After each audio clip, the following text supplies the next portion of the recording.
I'm here at the city centre in Guildhall, next to the great scale model of the City of London, and I'm here to talk to Catherine McGuinness, the chair of the Corporation's Policy and Resources Committee, about the Corporation's recently published recovery strategy.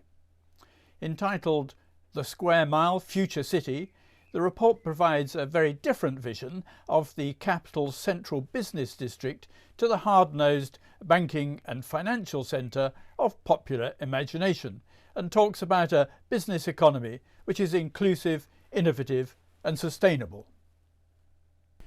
Catherine, perhaps we can take these one at a time. A world-class business ecosystem benefiting from unmatched innovation and growth opportunities. How does that differ from the post-Big Bang city, and what needs to happen to make that shift? So what we're looking at here, Peter, is the city of tomorrow. What do we need to do over the next few years to ensure that the city remains the world-class business ecosystem that it currently is, the really attractive place to come and do business and to either set yourself up or carry on? And so we have ambitious plans at how we can foster and encourage innovation, because it's clear that innovation is the way of the future. We've already seen a huge increase in the tech activity within the city, and we want to encourage that to grow. We want to make sure that these places are attractive and a place where people really want to be.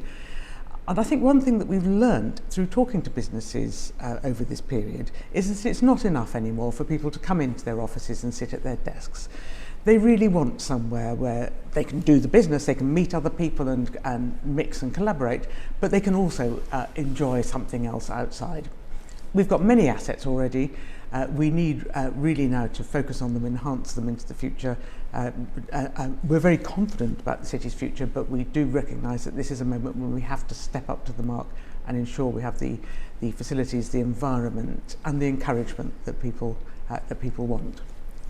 A vibrant offer with exceptional retail, hospitality, culture, tourism and recreation opportunities.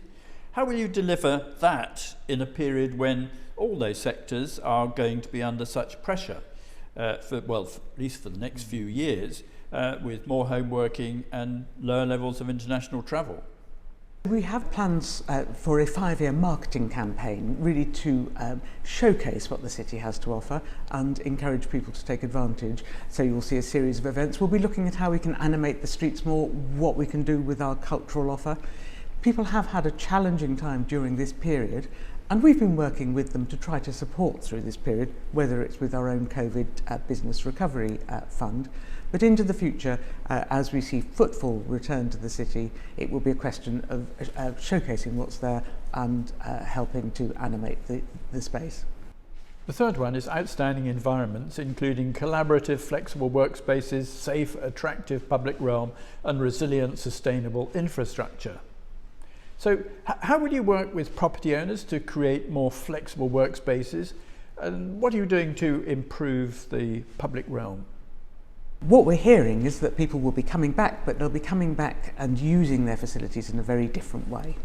They'll be wanting more space to collaborate, they may be wanting more outdoor space, they'll just be working, and I hope they do, in a different way. We're keen to work with the property industry to develop the spaces that people want, to develop the buildings that people want, with the permeability that they want, and we'll also be focusing on infrastructure to make sure that the supporting infrastructure is there.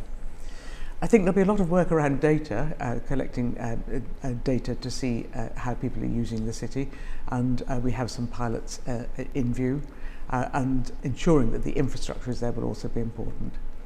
The report also talks about collaboration, so yes, yeah. Collaborating with the private sector is going to be pretty important in delivering all this. Right, I think working with the property industry to look at how we develop more sustainable, more flexible, more adaptable buildings will be very important to us. Now, planning is not my remit, but we will be looking at what we can do with our planning system to encourage that, and what we can do working with the developers. We do have our own very ambitious climate action strategy for the city. That absolutely is going to need partnership, because we're aiming to make the city achieve net zero by 2040. So that clearly is going to need to work from all of us to make sure that we're sustainable in everything we do, including the design of our buildings. I do think over this period we realise how important place is to people, and part of that is around having enjoyable environments to be in when you come out of your office. It's something we have been focused on for a while, and you'll see some lovely open spaces in the city which people already enjoy. But making sure that that environment of the square mile is as attractive, as enjoyable as possible, will be very important going forward. Places where people can linger and enjoy their lunches, places where they can just be together. Now, I know you were concerned that the headlines around this report focused on the idea that the city was going to increase the number of homes in the square mile by converting offices to residential. And your report did say, we will explore new ways to use vacant space and aim for at least 1,500 new residential units by 2030. So can you explain the intention behind that statement?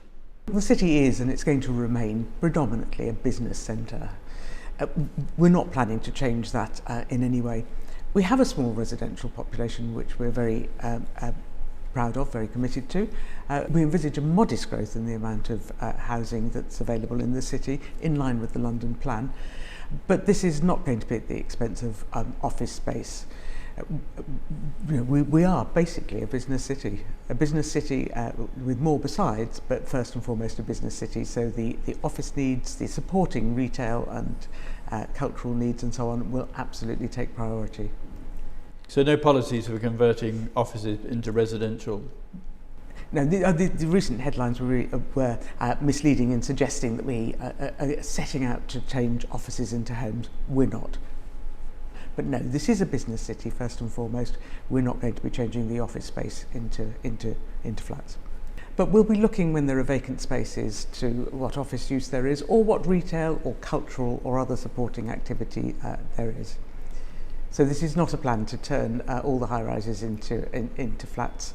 This remains a business city, and we're hearing lots of demand for that to continue. What's the status of this report? Is it out for consultation? Has it been agreed as the way forward by your committee yet? It's been agreed now as our way forward. We consulted widely before developing the plan. Elements will, as we take it further down the track, will need to come back to committee, will need to be built up, and will need consultation in the normal way. But this is our strategy now. This is what we're going to be working on. This is our contribution to making absolutely sure that the city remains the world-class business centre and attractive destination that we believe it currently is. Well, Catherine, thank you very much. Yes, it's still a world-class centre, but this is a much softer, more collaborative way of doing things than maybe we were used to back in the 1980s when Big Bang happened, wasn't it? Very different sort of city today. Well, I think we've realised the importance of place and of people as well as of the business that gets done here. And actually, in the consultation leading up to this report, what came across loud and clear from all the businesses we spoke to was, for everything else we could do, the reason London is so attractive as a place to do business is because of the people who are here and the people who can be attracted here to work with them. So it's vital that we have a place that meets people's aspirations for a different way of working for the future. Very good. Thank you very much. Thank you, Peter.